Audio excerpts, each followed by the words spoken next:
आज हमारा Christmas special recipe है। आदाब, हेलो फ्रेंड्स। आज हम तैयार करेंगे बटरी स्पाइरल ब्रेड। आप इसको क्रॉसो भी बोल सकते हैं, बस शेप अलग है, बाकी बिल्कुल ये क्रॉसो का फॉर्म है। तो बहुत ही आसान तरीके से इसको मैंने तैयार किया है। आप जब घर में बनाने लगेंगे तो आप बेकरी से लाना भूल जाएंगे, क्योंकि बेकरी से जो लाते हैं उसमें काफी प्रिजर्वेटिव रहते हैं, लेकिन जो हम घर में बनाते हैं वो बिल्कुल उसमें प्रिजर्वेटिव नहीं है। आप इसमें अपने हिसाब से फ्लेवर्स डाल सकते हैं, एक्सपेरिमेंट कर सकते हैं और बहुत ही अलग अलग तरीके से ब्रेड तैयार की जा सकती है। और जब आप ब्रेड बनाना सीख जाएंगे तो आपको ब्रेड मेकिंग से बहुत प्यार हो जाएगा। मैं आपको एक तोड़ के दिखा देती हूँ।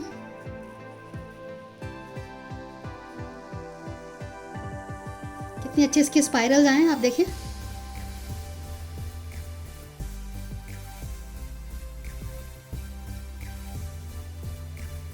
कितनी सॉफ्ट ब्रेड तैयार हुई है, आप देख सकते हैं कितने बढ़िया स्पाइरल्स हैं। स्पाइरल बटरी ब्रेड के लिए हमने जो इंग्रेडिएंट्स लिए आप देख लीजिए। 250 ग्राम मैंने मैदा लिया है। ऑल पर्पस फ्लावर ले सकते हैं, या आपके पास ब्रेड फ्लावर हो आप तो वो ले सकते हैं। 3/4 कप मैंने गर्म दूध लिया है। वार्म मिल्क है, ल्यूक वार्म, इतना कि हम उंगली डालें तो लगे कि हाँ हम बर्दाश्त कर सकते हैं। तेज नहीं होना चाहिए और बिल्कुल ठंडा भी नहीं होना चाहिए। 1 अंडे की सफेदी मैंने लिए। एग व्हाइट, 1 टीस्पून यीस्ट है, आप इंस्टेंट ले लें, ड्राई ले लें, जो आपको मिल जाए। 1 टीस्पून नमक है और 1 टेबलस्पून मैंने चीनी ली है। पिसी हुई ली है, आप साबुत भी ले सकते हैं, ग्रैन्यूल्ड भी ले सकते हैं। 2 टेबलस्पून हम ऑयल का यूज करेंगे। तो सबसे पहले हम सारे इंग्रेडिएंट्स को मिला लेते हैं। मैदे को नहीं मिलाएंगे, बाकी सारी चीजें मिलाएंगे, क्योंकि हमें यीस्ट को एक्टिव करना है। नमक भी अभी नहीं डालेंगे, शुगर डाल देते हैं। एग व्हाइट 2 टेबलस्पून ऑयल डाल देते हैं। आप इसकी जगह बटर भी डाल सकते हैं। यीस्ट डाल देते हैं।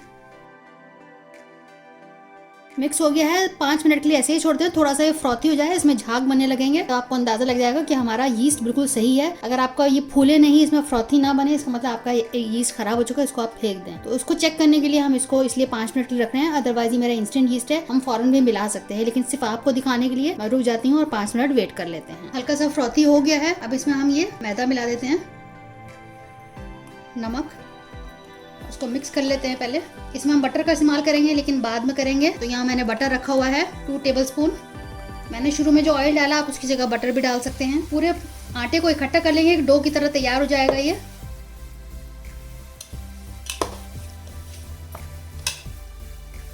डो इकट्ठा हो गया है। अब इसको हम काउंटर पे निकाल लेते हैं। अब हम टाइम देख के इसको 10 मिनट तक रगड़ेंगे, बिल्कुल लाइटली। आप मेरे हाथ के उसको देखिएगा, मैं इसको 10 मिनट के लिए करूंगी और किस तरह से मैं कर रही हूँ आप मेरे हाथ की उसको नोटिस करिएगा। मूवमेंट को पुश करना है, इस तरह से फोल्ड करना है और ये उंगलियों से इधर पकड़ना है।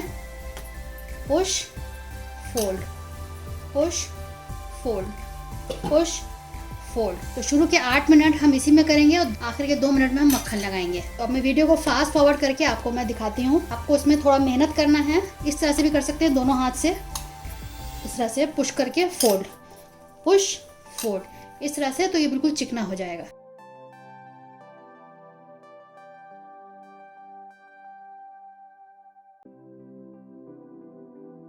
इस तरह से स्प्रिंग बैक होना चाहिए, इतनी इलास्टिसिटी आ जाती है 7-8 मिनट करने पे।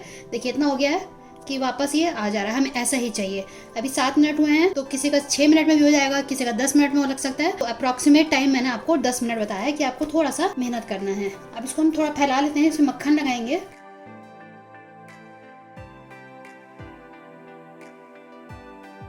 इस तरह से आप पूरे में इसको मसल लीजिए मक्खन को।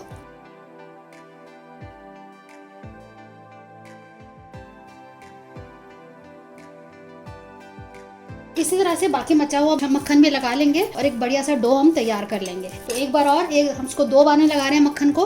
अभी एक बार लगा चुके हैं, अभी दोबारा से ये स्टिकी हो गया है, लेकिन रगड़ते रगड़ते ये ठीक हो जाएगा। पूरे में मक्खन लग गया है। मैंने इसको 2 बार में मक्खन पूरा लगा दिया है। इस तरह से हमें चाहिए।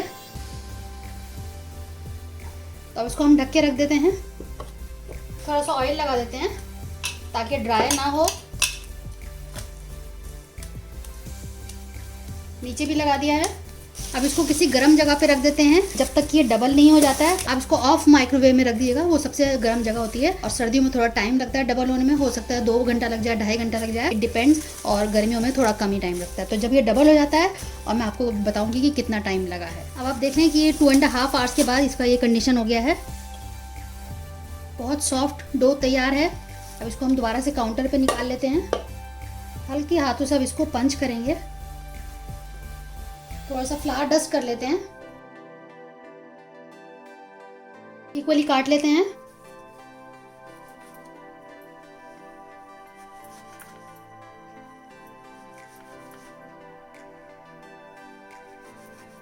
अब इनको इस तरह से रोल कर लेंगे, जैसे हम रोटी के लिए लोई तैयार करते हैं इस तरह से कर लेंगे।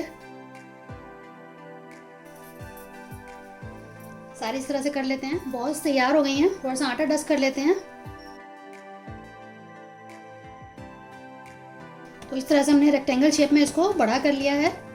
अब इसमें हम बीच में कट लगाएंगे।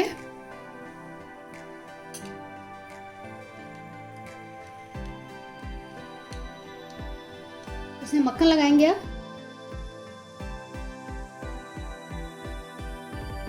सिंपली अब इसको साइड से यहाँ से पकड़ेंगे और इसको फोल्ड करते चले जाएंगे।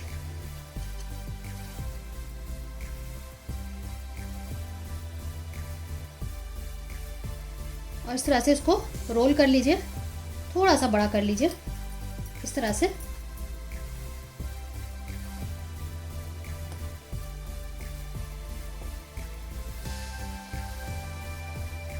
और यहाँ पे लाके इसको बंद कर दिए। तो हमारे ये स्पाइरल की तरह तैयार हो गए हैं। एक बेकिंग ट्रे ले लिए, इसमें पार्चमेंट पेपर लगाया है और इस पर हम रखते जाएंगे। जितने भी स्पाइरल्स हम तैयार करेंगे इस पे रख देंगे थोड़ा स्पेस के साथ। तो सारे हम इस तरह से तैयार कर लेते हैं। सारे स्पाइरल्स तैयार हो गए हैं। अब दोबारा से इनको ढक के रख देते हैं। इसको हम सेकंड प्रूविंग के लिए रखते हैं 20 से 30 मिनट के लिए। ढक के गर्म जगह पे जहाँ पे आपने पहले रखा था वहीं रख दीजिएगा। थोड़ा सा दोबारा ये डबल हो जाएगा। जब 20 मिनट हो जाएंगे मैं अपने अवन को प्री हीट करने के लिए 10 मिनट के लिए रख दूंगी 170 डिग्री पे। आप अपने अवन की सेटिंग के हिसाब से उसको कर लीजिएगा। सेकंड प्रूफिंग हो चुकी है। अब जो एग योग बचा था, एग वॉश कर देते हैं, इसमें लगा देते हैं। थोड़ा थोड़ा लाइटली लगाना है। तो हम इस पे मैंने एग वॉश लगा दिया है। उसमें कुछ हम सीड्स डाल देते हैं। आप सेसमी सीड जिसको हम तिल बोलते हैं, सफ़ेद और काला आपके पास हो तो डाल दीजिएगा। उस पर थोड़ा सा छिड़क देते हैं।